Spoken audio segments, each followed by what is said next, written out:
நஷ்டம் தானே. என்னன்னா எப்படி ஏடாவரமா கேள்வி கேட்டா எப்படிண்ணா?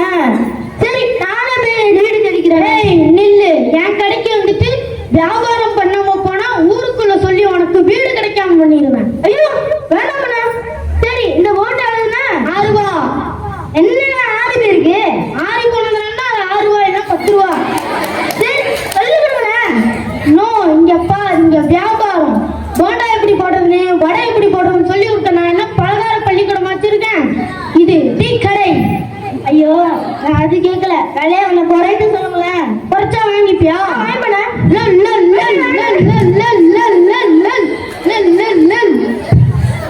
அண்ணா வெறி பிடிச்சானே. என்னண்ணே கல்லு எங்க? கல்லு விட்டு அடிச்சு சரியா விடும். வேண்டாம் நாயே நீ தான் குறைச்சி கொடுக்க சொன்னேன். அண்ணா வேண்டாம்ண்ணா எங்கட காசு இல்ல. காசு இல்லையா? அண்ணா அண்ணா வேணாண்ணா. இந்த ஊர் பக்கமா மாட்டேன். விட்டுருவேன். என்ன வெறுமிச்சிட்டு போதே. நம்ம பழகத்தை நாய் வரைய வித்தாலும் விற்கவே முடியல. சரி நம்மளே சாப்பிடுவோம். ஆஹா நம்ம போண்டா ஆறி போனாலும் டேஸ்டா அபாரமா இருக்கு. சரி அவன் வர போறான். கடையை எடுத்து வைப்போம்.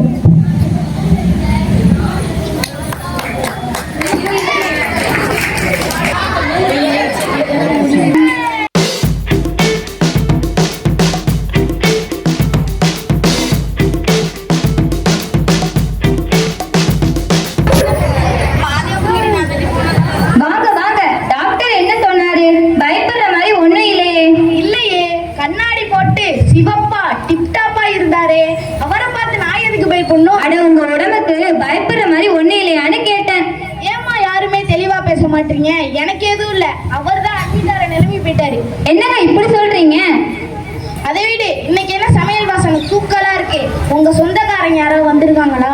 எப்படிங்க இவ்வளவு கரெக்டா சொல்றீங்க? என் தம்பி வந்தான், அதான் வான்கோழி பிரியாணி செஞ்சேன். எனக்கு வயிற்று வலி. உன் தம்பிக்கு வான்கோழி பிரியாணியா?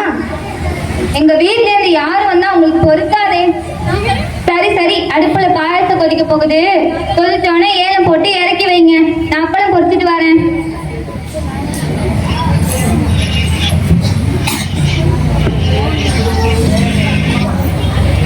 செண்பகமே செண்பகமே வெண்பொதிகை சந்தனமே.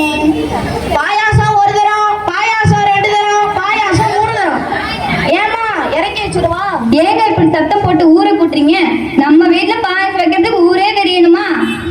ஏமா நீ தானே பாயாசம் கொதிச்சோன்னு ஏலம் போட சொன்ன. அட ஆண்டவா, நுணுக்கி வச்ச ஏலக்காவை எடுத்து பாயாசத்துல போடுச்சுன்னா அதுக்கு இந்த கூத்தா? ஏமா யாருமே தெளிவா பேச மாட்டீங்க? உங்களுக்கு தெரியற மாதிரி யாராவது வரணும். கடவுள்கிட்ட வேண்டிக்கிட்டு இருக்கேன்.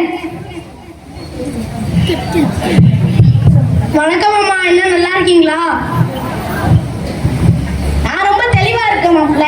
உங்க அக்காவுக்கு தான் கொஞ்சம் கலங்கி.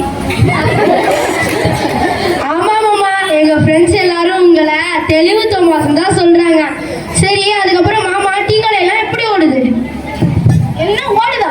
இல்லையே மாப்பிள்ள, காலையில கூட அதே இடத்துல வேலை இருந்துச்சு. திடீர்னு நான் போய்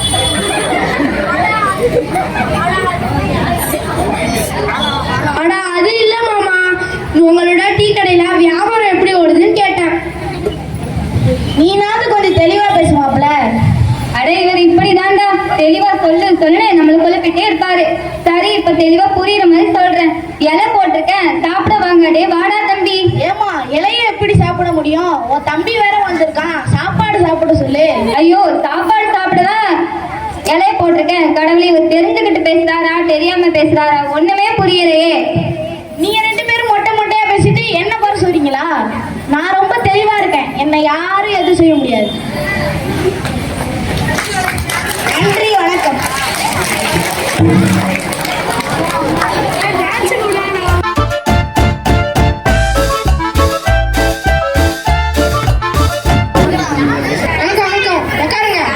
அது வந்து சொல்லுங்க. சேவிங்ஸ் ஏதாவது பண்ணணுமா? உள்ளே சலூன் கடை வச்சிருக்கீங்களா? பரவாயில்லையே, நான் காலையிலே சேவிங்ஸ் பண்ணிட்டு வந்துட்டேன். என்ன சொல்றீங்க? நீங்க தானே சார் கேட்டீங்க சேவிங்ஸ் பண்ணுமா? நான் காலையிலே பண்ணிட்டேனே. ஷப்பா காலையிலேயாவா? ஆமா சார் காலையிலே பண்ணிட்டேன். வேணா பாருங்க. சேவிங் இல்ல சார், சேவிங்ஸ் அப்படின்னா சேமிப்பு சார். ஓ அப்படி தெளிவா சொல்லுங்க சார். சரி இப்போ உங்களுக்கு என்ன வேணும்? தங்கம் ஓ, எத்தனை பவுன் நகை வச்சிருக்கீங்க? எத்தனை வேணாலும் வச்சுக்கலாம் சார். கொஞ்சம் புரியுற மாதிரி சொன்னா தானே என்னால ஏதாச்சும் செய்ய முடியும். பேப்பர் தாங்க சார். 5 பவுன் தங்க நெக்லஸ். இந்தாங்க சார். என்னது இது? சார் தங்க நகையோட பேர் சார். இதை வச்சு நான் என்ன பண்றது? என்ன சார் இது? தங்க நகையின் பேர்ல பணம் தரவும் போட்டிருக்கீங்க. இப்ப தங்க நகையோட பேரை தெளிவா எழுதி கொடுத்துருக்க பணம் தர மாட்டீங்க. என்ன விளையாடுறீங்களா? போயிட்டு வாங்க சார், வேலை இருக்கு. என்ன சார் இது? பேங்க் போன்ற கஸ்டமரை இப்படி துரத்துறீங்க. புரியாம பேசுறீங்க சார். தங்க நகையை கொண்டு வந்தா எடை பார்த்து பவுனுக்கு 10,000 ரூபாய் தருவான். இந்த மாதிரி பேப்பர்ல எழுதி கொண்டு வந்தா கொடுக்க முடியுமா சார்? போங்க சார், வேலை இருக்கு. வெளியில இருக்கிற போல இவ்வளவு தெளிவா இல்லையே. தங்க நகையின் பேரில் தான் போட்டிருக்கு. இப்போ வந்து கடன் கேட்டா தர மாட்டீங்க. ஓஹோ, சரி, இன்னும் தங்க நெக்லஸ். போயிட்டு வாங்க. என்ன சார் இது? 5 பவுன் தங்க நெக்லஸ் கொடுத்தா பணம் தர மாட்டீங்க. சரி, கடன் தரேன். இந்த பேப்பர்ல கையெழுத்து பண்ணுங்க. 50 ரூபாய் பணம் தரேன். இந்த இந்தாங்க உங்க 50 ரூபாய் பணம். மாசம் மாசம் வட்டியா கட்டுங்க. நேருக்கு எனக்கு ரொம்ப பிடிக்கும் சார். அதான் சொல்லணும். இந்தாங்க உங்க 50 ரூபாய் பணம். மாசம் மாசம் வட்டியை கட்டுங்க. வட்டியா? பேப்பர்ல ஒண்ணு இப்பெல்லாம் போட்டு இல்லையே. நான் கட்ட மாட்டேன். பேப்பரை கொடுத்து ஏமாத்த பாக்குறீங்களா சார்? நல்லா பாருங்க சார், அதுல 50 ரூபாய் பணம்னு இருக்கும். உங்ககிட்ட 50 ரூபாய் கடனும் கொடுத்தாச்சு, கையெழுத்து வாங்கியாச்சு சார். 6 மாசத்துக்குள்ள அசலும் வட்டியே கட்டணும். சார்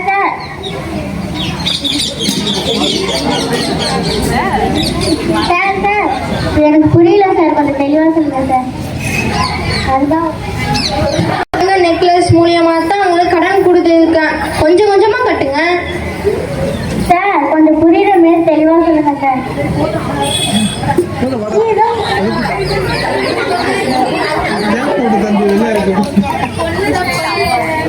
சார் வணக்கம். என்னப்பா இங்க இருக்க? இவர் உங்களுக்கு தெரியுமா? ஆமா, எனக்கு தெரியும். இவர் உங்க ஃப்ரெண்டு தானே? ஒரு பேப்பரை வச்சு 50,000 ரூபாய் கடன் வாங்கினாரு. என்னப்பா இதெல்லாம்? இவர் உங்க ஃப்ரெண்டா? இவர் வந்து அழுதுறவங்கள விட்டா அழுதுருவ போல. என்ன பாப்பே, அவன்கிட்ட கொடுங்க. நான் அவசரமா வெளியே போக வேண்டியதா இருக்கு. திக்குமுக்கு ஆடிய உங்க நண்பர் இப்ப தெளிவாயிடுவாரு. ஓகே பாய், நான் போயிட்டு. Okay sir. மாப்பிள்ள நான் தெளிவா பேசுறேன். மாப்பிள்ள நான் தெளிவா பேசுறேன். மேதாவி மாரி பேசுறதா சொன்னாங்க. கொஞ்ச நேரத்துல கொலை நடந்து வச்சுட்டாரு சாரு. ஆனா ஒண்ணு மட்டும் சொல்றேன் கேள். இனிமே யாருக்கிட்டையும் தெளிவா சொல்லுங்கன்னு கேட்க மாட்டேன். ஏன்னா இப்ப நான் ரொம்ப தெளிவா இருக்கேன். வாமா